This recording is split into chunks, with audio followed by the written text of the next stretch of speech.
नमस्ते सबैजनालाई। Fluid मेकानिक्सको lecture number 6 मा सबैलाई स्वागत छ। योभन्दा अगाडिको लेक्चर नम्बर 5 मा चाहिँ हामीले के पढ्यौं त भन्दाखेरि स्ट्रिमलाइन फ्लोको बारेमा, टर्बुलेन्ट फ्लोको बारेमा हैन। अनि त्यसपछि इक्वेसन अफ कन्टिन्युटी सम्म हामीले गरेको थियौं। अब एउटा इम्पोर्टेन्ट थ्योरम अथवा इक्वेसन पनि लेखिरा हुन्छ, कतिपय किताबमा बर्नौली इक्वेसन पनि लेखिरा हुन्छ। सो जे लेखे पनि एउटै कुरा हो। सो बर्नौली थ्योरम अथवा बर्नौली इक्वेसनको बारेमा चाहिँ आज हामी स्टडी गर्न जाँदैछौँ है। सो यसको सुरुमा स्टेटमेन्ट लेखौँ है त, अनि त्यसपछि प्रुफ गरौँला। यसको प्रुफ चाहिँ अलि लामो छ कि। यसले के भन्छ त भन्दाखेरि in a streamline flow of non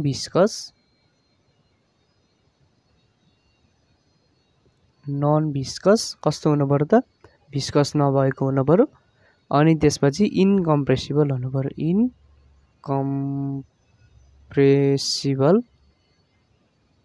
liquid the sum of pressure, potential energy and kinetic energy per unit mass is constant at every point भन्छ।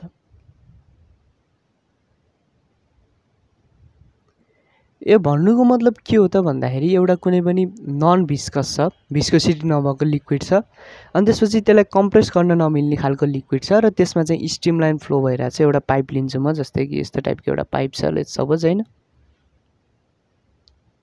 सो यो पाइपमा चाहिँ मैले एउटा यस्तै टाइपको लिक्विड लिएँ जुन चाहिँ भिस्कोसिटी नभएको र इनकम्प्रेसिबल छ र त्यसको स्ट्रिमलाइन फ्लो भइरहेको छ भने त्यसको प्रेसर जति पनि त्यसले प्रेसर लगाएको हुन्छ है, अभियसली लगाउँछ नि त त्यसले प्रेसर, त पानी छ भनेपछि, पानी अथवा लिक्विड छ भनेपछि। सो त्यस्तै लगाएको प्रेसरलाई अनि त्यसमा भएको पोटेन्सियल इनर्जी, जस्तै कि एउटा कुनै पनि सर्टेन हाइटमा, जस्तै यहाँ थिम लिक्विड होला हैन, एउटा सर्टेन हाइटमा होला नि त। सो हाइटमा छ भनेपछि यसमा पोटेन्सियल इनर्जी त हुन्छ नै है।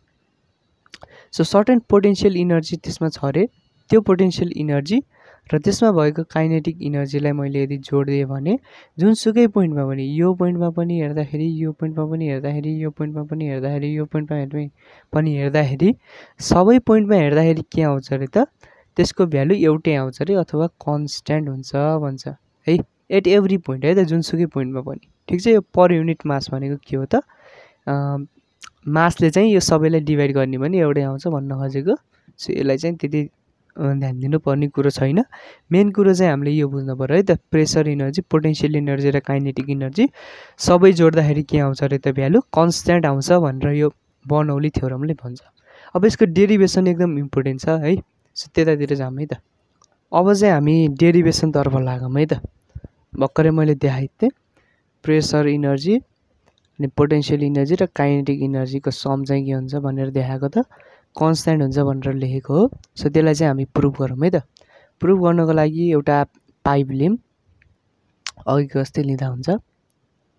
यस्तो टाइपको एउटा पाइप छ अरे लेट्स सपोज हैन। ल, अनि यो पाइप चाहिँ यो मुनितिरको ग्राउन्ड लेभलभन्दा यतिको चाहिँ पर छ अरे, ग्राउन्ड लेभल यहाँ छ, पाइप चाहिँ ग्राउन्ड लेभल अझ मुनितिर बनाइदिन्छु म। ल, यहाँ थिम चाहिँ हाम्रो ग्राउन्ड लेभल छ अरे। ठिक छ। अनि के छ त भन्दाखेरि यहाँ थिमको जुन एरिया छ, क्रस सेक्सनल एरिया, म यसलाई यतिलाई लिन्छु है, र यति भागलाई चाहिँ दुईटा भागलाई म लिन्छु है त। सो यहाँको क्रस सेक्सनल एरियालाई लेट्स सपोज म A2 मानिदिन्छु र यहाँको क्रस सेक्सनल एरियालाई म के मान्छु त, A1 मानिदिन्छु। ठिक छ है।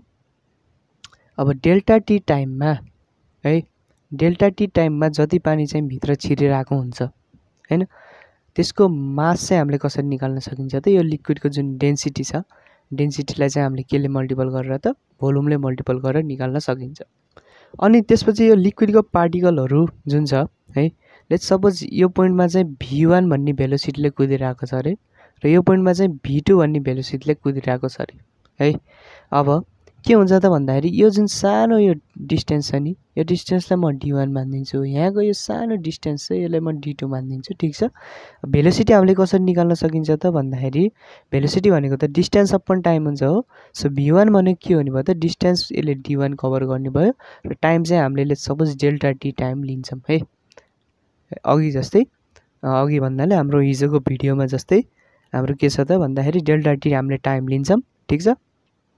यसबाट हाम्रो डिस्टेन्स चाहिँ कति आउँछ त v1 डेल्टा t आउँछ है। भोल्युम चाहिँ हामीले कसरी निकाल्न सकिन्छ त भन्दा एरिया इन्टु डिस्टेन्स हुन्छ। डिस्टेन्स भनेको के हो त हाइट हो नि त, एरिया भनेको क्रस सेक्सन एरिया। सो त्यसले त हामीलाई के दिन्छ त भोल्युम दिन्छ नि त। सो d1 a1 गर्ने भने के आउँछ त भोल्युम आउँछ। d1 को ठाउँमा हामीले डाइरेक्टली के राख्न सक्छौँ त v1 a1 डेल्टा t राख्न सक्छौँ। ठिक छ। दिस इज आवर भोल्युम है। अनि त्यसै गरी v2 भनेको हाम्रो के हुने भयो त भन्दाखेरि v2 भनेको नि हाम्रो d2 अपन डेल्टा t हुने भयो, एउटै टाइम हो। सो d2 भनेको चाहिँ हाम्रो v2 डेल्टा t भयो। ठिक छ। र यसमा पनि हाम्रो भोल्युमको जुन फर्मुला छ त्यो फर्मुला चाहिँ हाम्रो कस्तो बन्ने भयो त v2 into a2 into delta t भन्ने भयो। ठिक छ। दिस इज आवर भोल्युम है। अनि हाम्रो वर्क डन चाहिँ के आउँछ त वर्क डन एट पोइन्ट ए, यसलाई चाहिँ मैले ए मानिदिन्छु पोइन्ट, यसलाई म बी पोइन्ट मानिदिन्छु भन्ने वर्क डन एट ए हो। यो ए भन्ने जुन ठाउँ छ यो ठाउँमा कति वर्क डन हुन्छ त पानीलाई चाहिँ यहाँदेखि यहाँ लानको लागि भन्ने कुरा हेर्न पर्यो। हाम्रो वर्क डनको फर्मुला चाहिँ के छ त फोर्स इन्टु डिस्प्लेसमेन्ट छ नि त। तर यहाँ फोर्सको कुनै पनि कुरै छैन, प्रेसरको कुरा छ बरु। सो प्रेसरसँग मिलाएर चाहिँ हामीले फर्मुला निकाल्न पर्यो। सो हामीलाई के थाहा छ त भन्दाखेरि प्रेसर भनेको फोर्स अपन एरिया हुन्छ। सो फोर्स भनेको हाम्रो के हुने भयो त प्रेसर इन्टु एरिया हुने भयो। सो फोर्सको ठाउँमा हामीले pressure into area into D राख्न सक्छौँ है।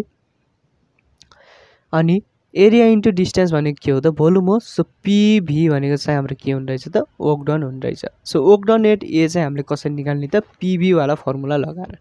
जस्तै यहाँको जुन प्रेसर छ त्यसलाई मैले p1 मानिदिन्छु। ठिक छ। यहाँको प्रेसरलाई म p1 मानिदिन्छु। सो वर्क डन w1 लेखिदिन्छु म एमा भएको वर्क डनलाई।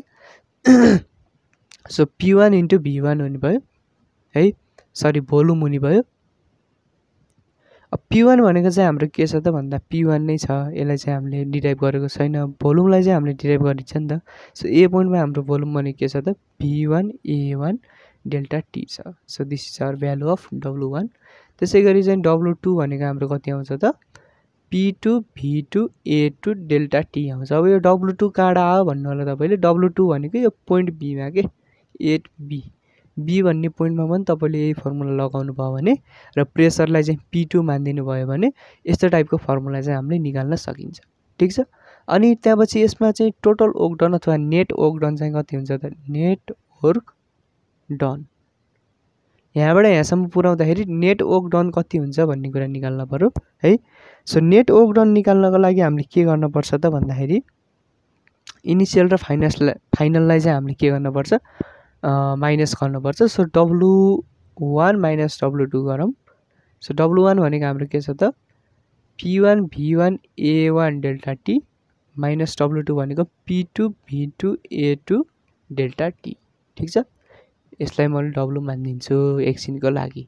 अनि अब हामीलाई पोटेन्सियल इनर्जी काइनेटिक इनर्जी भन्ने कुराहरू पनि त चाहिएको छ नि त हैन। सो हामीले वर्क डन जुन छ नि त्यसलाई चाहिँ हामीले पोटेन्सियल इनर्जी र काइनेटिक इनर्जीको टर्ममा लेख्न पर्यो। ठिक छ। सो पोटेन्सियल इनर्जी र काइनेटिक इनर्जीको टर्ममा हामीले त्यसलाई लेख्न पर्यो। अनि त्यसपछि हामीले के गर्न पर्यो त भन्दाखेरि वर्क डन जुन छ नि वर्क डन हामीले यो वर्क इनर्जी थ्योरम भन्ने आई थिङ्क यो 11 मा थियो है, वर्क इनर्जी एन्ड पावर भन्नेमा। त्यसमा चाहिँ हामीले के पढिछौँ त भन्दाखेरि काइनेटिक इनर्जीको जुन चेन्ज हुन्छ, काइनेटिक इनर्जीको चेन्ज भनेकै के हुन्छ त वर्क डन हुन्छ भनेर पढेको हामीले है। डेल्टा केई भनेको वर्क डनसँग इक्वल हुन्छ भनेर पढेको है। सो त्यही फर्मुलालाई हामीले थोरै मोडिफाई गरेर भने के लेख्न मिल्छ भने वर्क डन भनेको जहिले पनि के हुन्छ त गेन इन पोटेन्सियल इनर्जी, कति गेन गर्यो potential energy plus gain in kinetic energy भनेर लेख्न मिल्छ हामीले है। सो यो हाम्रो वर्क डनको फर्मुला हुन्छ। हाम्रो पोटेन्सियल इनर्जी कति गेन भयो भनेर थाहा पाउनको लागि फाइनल माइनस इनिसियल गर्नुपर्छ। सो फाइनल माइनस इनिसियल चाहिँ कसरी निकाल्ने त फाइनल भनेको हाम्रो के हुन्छ त जस्तै यहाँको पानीको मास चाहिँ लेट्स सपोज m छ है, यहाँको पनि त m नै हुने भयो। सो mg हुने भयो, h2 हुने भयो है। h2 भनेको यसको हाइट, ग्राउन्ड लेभलदेखिको यसको हाइट चाहिँ h2 हो र यहाँदेखिको हाइटलाई चाहिँ मैले h1 मानिदिन्छु भने यसको चाहिँ हाम्रो के हुने भयो त mg h1 हुने भयो। ठिक छ, यो चाहिँ हाम्रो gain in potential energy final minus initial गरियो है। So gain in kinetic energy पनि त्यसरी नै गर्ने, फाइनल माइनस इनिसियल गर्ने। जस्तै फाइनल भनेको यहाँको हो, यसको फर्मुला के हुन्छ त 1/2 mv² हुन्छ नि त। b भनेको v2 हुन्छ, v2 को स्क्वायर माइनस 1/2 mv1 को स्क्वायर है। अनि त्यसपछि यो चाहिँ हाम्रो के भयो त एउटा नेट वर्क डन भइहाल्यो है। र यो फर्मुलालाई चाहिँ हामीले मिलाइन्छ यसलाई र यसलाई, र मिलाएर चाहिँ हामीले एउटा रिलेसन निकालिन्छ। जस्तै कि म यहाँ मिलाइदिइहाल्छु, यो फिगर पनि मैले मेट्दिएँ है त।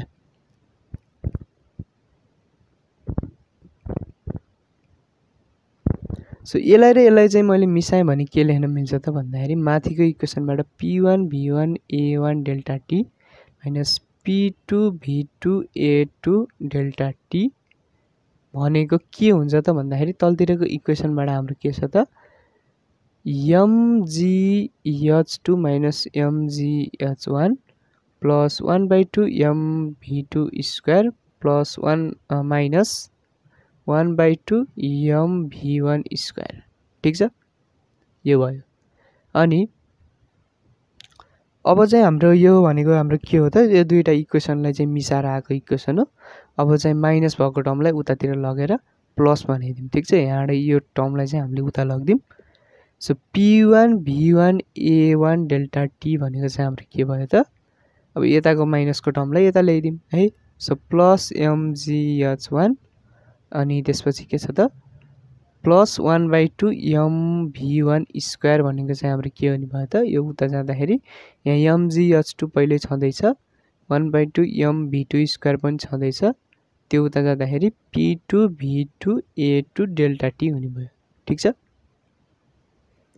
अनि अब हामीले हिजोको इक्वेसन अफ कन्टिन्युटीलाई सम्झिन्छ। जस्तै म यसलाई मेट्दिएँ, इक्वेसन अफ कन्टिन्युटीले हामीलाई के भन्छ भने a1 v1 बराबर a2 v2 भन्छ नि त हैन, भेलोसिटी र एरियाको प्रोडक्ट एउटै हुन्छ भनेर भन्छ। यहाँ पनि त्यही नै गरौँ है त। जस्तै यहाँ चाहिँ हाम्रो a1 v1 बराबर a2 v2 गरिदिउँ, a1 v1 र a2 v2 चाहिँ के हुन्छ अरे त इक्वल हुन्छ अरे। अब यहाँ डेल्टा टी पनि त छ, सो यसलाई दुईटैमा हामीले डेल्टा टी मल्टिपल गरे पनि इक्वल नै हुने भयो क्या, किनभने डेल्टा टी त जसरी नि काटिने त हो हैन हो। सो यो पनि हाम्रो इक्वल हुने भयो। र यो भनेको चाहिँ हाम्रो के हो त भन्दाखेरि एरिया भइहाल्यो। यो एरिया त अब भी र भेलोसिटी इन्टु टाइम भनेको त डिस्टेन्स हो। सो एरिया र डिस्टेन्सलाई मल्टिपल गर्ने भने हाम्रो के आउँछ त भोल्युम आउँछ। सो यो v1 भयो, यो v2 भयो भनेपछि दुईटै इक्वल छ, र यो दुईटै इक्वललाई चाहिँ मैले कलेक्टिभली v भनिदिन्छु। सो यसको ठाउँमा मैले v लेख्न मिल्छ नि त हैन, p1 v लेख्न मिल्छ। अनि mgh1 छ प्लस 1/2 mv1 स्क्वायर छ। त्यसै गरी यहाँ चाहिँ हाम्रो के हुने भयो त mgh2 हुने भयो, 1/2 mv2 स्क्वायर हुने भयो, प्लस यहाँ चाहिँ हाम्रो के हुने भयो त p2 v हुने भयो है।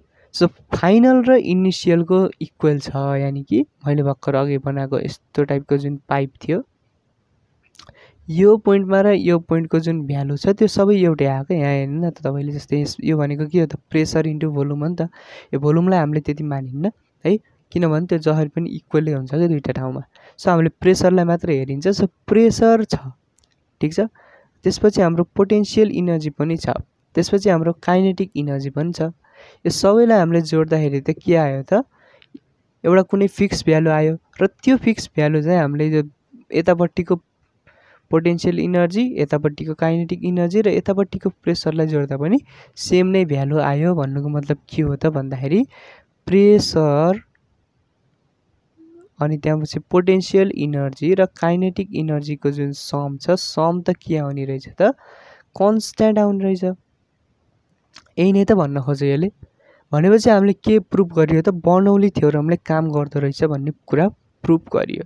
ठिक छ, र यो चाहिँ हाम्रो कस्तो लिक्विड हुनुपर्छ त एउटा नन भिस्कस र इन्कम्प्रेसिबल, प्लस त्यो चाहिँ स्टिमलाइन फ्लोमा हिँडेको हुनुपर्छ। त्यो केसमा चाहिँ हाम्रो के हुन्छ त प्रेसर, पोटेन्सियल इनर्जी र काइनेटिक इनर्जी जुनसुकै पोइन्टमा पनि कन्स्ट्यान्ट हुन्छ भनेर हामीले बुझियो। ठिक छ। सो यो भयो हाम्रो डेरिभेसन। अब यो डेरिभेसन बुझिसकेपछि थोरै यसको एप्लिकेसनहरू पनि हेरौँ है त। अब हामी एप्लिकेसन अफ बर्नौली थ्योरम हेरौँ। यो त्यस्तो लेख्ने कुराहरू यसमा धेरै छैन, अलिअलि बुझ्ने जस्तो कुराहरू मात्र छ है त। म अलिअलि बुझाइदिन्छु। जस्तै कि एउटा एप्लिकेसन चाहिँ यसमा के छ भने तपाईँले के बुझ्नु पर्यो त भन्दाखेरि प्रेसर, पोटेन्सियल इनर्जी र काइनेटिक इनर्जी इक्वल आउँछ भन्नुको मतलब के हो त, कुनै पनि ठाउँमा यदि पोटेन्सियल इनर्जी र काइनेटिक इनर्जी अलिक कम छ भन्नुको मतलब त्यो ठाउँमा चाहिँ प्रेसर बढी हुन्छ भन्नु खोजेको। किनभने भ्यालु त एउटै दिन छ हैन। यो दुईटा कम भयो भने यो त बढी हुनै पर्यो नि त है। त्यसै गरी के पनि हुनसक्छ त भन्दा काइनेटिक इनर्जी बढी छ भने पोटेन्सियल इनर्जी र प्रेसर कम हुनसक्छ, र पोटेन्सियल इनर्जी बढी छ भने काइनेटिक इनर्जी र प्रेसर चाहिँ कम हुनसक्छ भन्ने कुरा बुझ्नुपर्छ अलिअलि। यदि बुझ्ने भने चाहिँ हामीले यसको एप्लिकेसनहरू सजिलै बुझ्न सक्छौँ है त। तपाईँलाई थाहा होला एकदमै हाई स्पिडमा चाहिँ हावा लागिरहेको छ भने घरको जुन छानो हुन्छ नि त्यो छानो उड्न सक्ने सम्भावना हुन्छ है। सो त्यो किन उड्छ त त्यो कुरा पनि यो बर्नौली थ्योरमको माध्यमबाट हामीले बुझ्न सक्छौँ। जस्तै कि एउटा घर बनाउँछु म सिम्पल है, यसमा चाहिँ यस्तो एउटा टिन छ अरे, माथि टिनको छानो छ अरे,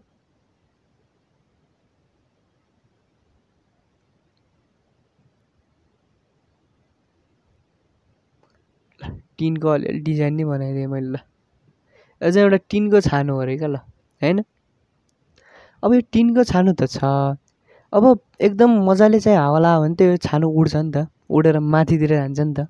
त्यो खासमा किन हुन्छ त भन्दाखेरि यो कोठाभित्रको जति पनि रुमहरू छ नि, रुममा नर्मल प्रेसर मतलब एटमोस्फेरिक प्रेसरमा चाहिँ हावा बसेको हुन्छ भित्रतिर रुममा।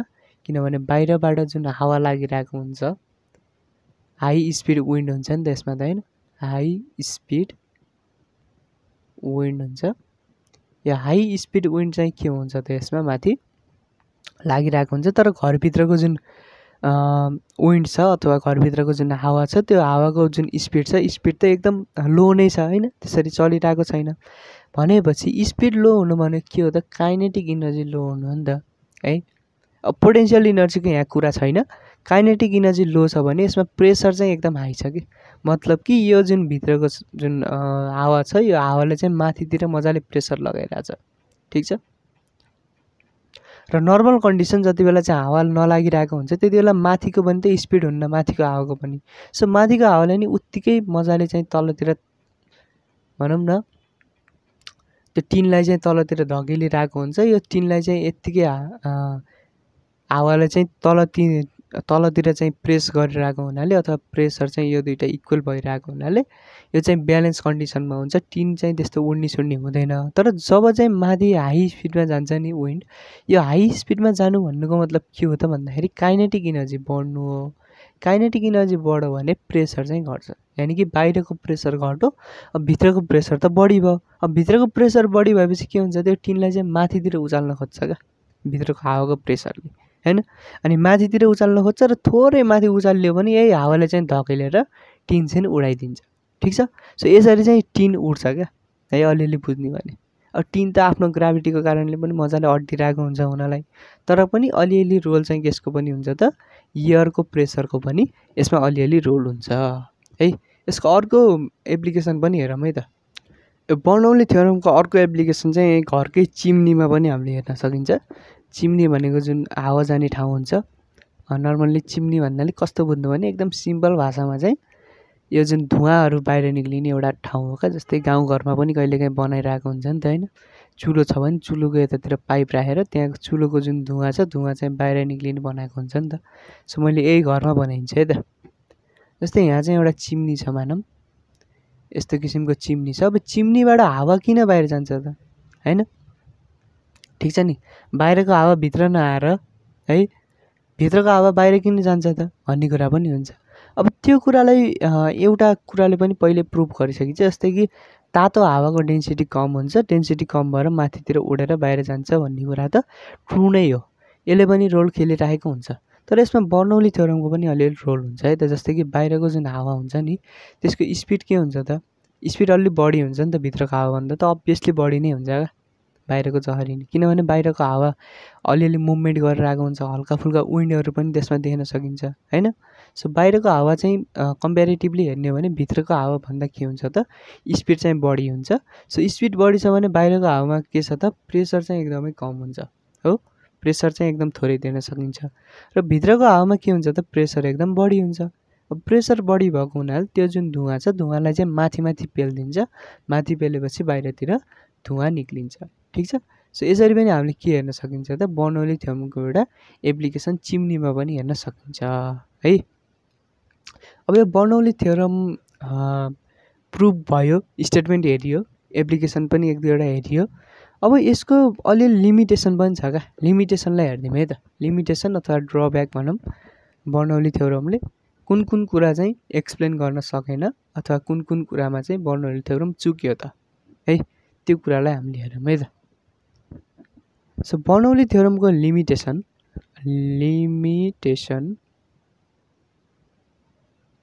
अफ बर्नौली थ्योरम, बर्नौली थ्योरमको लिमिटेसन चाहिँ के हो त? लिमिटेसन एकदम सिम्पल नै छ, यसको डेफिनेसनबाटै थाहा हुन्छ। जस्तै कि यसले के गर्छ भने जहिले पनि जिरो भिस्कोसिटी अथवा नन भिस्कस के जिरो भिस्कोसिटी फ्लुइडमा मात्रै यो काम गर्छ है, यानि कि only applicable for the fluid which have zero viscosity है त। भिस्कोसिटी जिरो भएको फ्लुइडमा मात्रै यो थ्योरमले काम गर्छ। अब नर्मल रियल लाइफमा त कहाँ जिरो हुन्छ त नि फ्लुइडको भिस्कोसिटी त हैन, पानीको छ अनि त्यहाँपछि हनीको छ, सबैको छ नि त भिस्कोसिटी त, जति पनि लिक्विड छ सबैको भिस्कोसिटी त छ हैन। सो जिरो भिस्कोसिटी लिक्विड हाम्रो रियल लाइफमा नदेखिने हुनाले यो थ्योरमले त्यति साह्रो काम गरेको देखिन्न है, किनभने के छ त रियल लाइफमा चाहिँ भिस्कोसिटी भएकै लिक्विड पाइन्छ। अर्को कुरा के छ त भन्दाखेरि हामीले यो पोटेन्सियल इनर्जी काइनेटिक इनर्जी जुन हुन्छ नि लस भएको कुरा हामीले हेर्दै हेरिन्न है।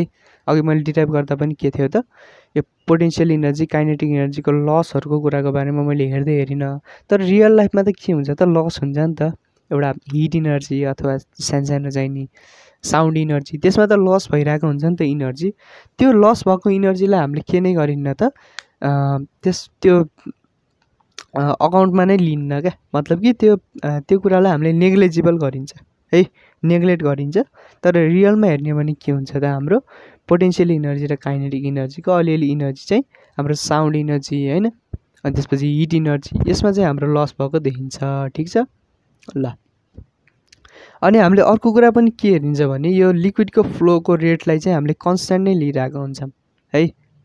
जस्तै कि यो इक्वेसन अफ कन्टिन्युटी को थ्रु नै हामीले यो बर्नौली थ्योरमलाई प्रुभ गऱ्यौँ नि त। जस्तै कि हामीले अघि के हेऱ्यौँ त A1 B1 बराबर A2 B2 भन्ने जुन फर्मुला थियो हाम्रो, A1 B1 बराबर A2 B2 भन्ने फर्मुला, यो फर्मुला नै बिचमा एक ठाउँमा युज गरेरै हामीले के निकालेको त यो थ्योरमलाई हामीले निकालेको हैन। तर यो इक्वेसन अफ कन्टिन्युटी पनि त काम गर्दैन नि त है रियल लाइफमा, किनभने यो इक्वेसन अफ कन्टिन्युटी पनि के हो त जिरो भिस्कोसिटी भएको फ्लुइड र अनि अर्को नन भिस्कस फ्लुइडमा नै काम गर्ने हो। तर रियल लाइफमा यो पनि हामीले देख्न सकिन्न। सो यो पनि एक किसिमको ड्रब्याकको रूपमा हामीले हेर्न सकिन्छ है। अनि त्यसपछि के छ भने जब हामीले एउटा कुनै पनि पाइप लियौँ, यो चाहिँ जुनसुकै पाइपमा चाहिँ एप्लिकेबल हुन्छ भनेर भनिरहेछ नि त। मैले चाहिँ यस्तो टाइपको एउटा पाइप लिएँ भने यसमा त हाम्रो के हुन्छ त लिक्विडमा एउटा एक किसिमको चाहिँ सेन्ट्रिफ्युगल फोर्स पनि त लागिरहेको हुन्छ नि त है। तर सेन्ट्रिफ्युगल फोर्सको बारेमा हामीले केही कुरै गरिन्न हैन, बालै छैन क्या, त कुरै गरेकै छैन। भनेपछि त के हुने भयो त यो पनि त एउटा ड्रब्याक भयो नि त। यसमा केही किसिमको सेन्ट्रिफ्युगल फोर्स बाहिर निस्किन चाहने एउटा फोर्स चाहिँ लागेको हुन्छ, तर त्यो फोर्सलाई चाहिँ हामीले नेग्लिजिबल गरेको हुनाले यो पनि के भयो त एउटा लिमिटेसन भयो, ठिक छ ल। अब यति पढिसकेपछि अब हाम्रो नेक्स्ट लेक्चरमा चाहिँ हामीले स्टोक्स थ्योरम भन्ने पढ्छौँ र यो पोइजलिज थ्योरम पनि हामीले भ्यायौँ भने पढ्छौँ है त। सो भोलिसम्मको लागि बिदा दिनुहोस्, धन्यवाद।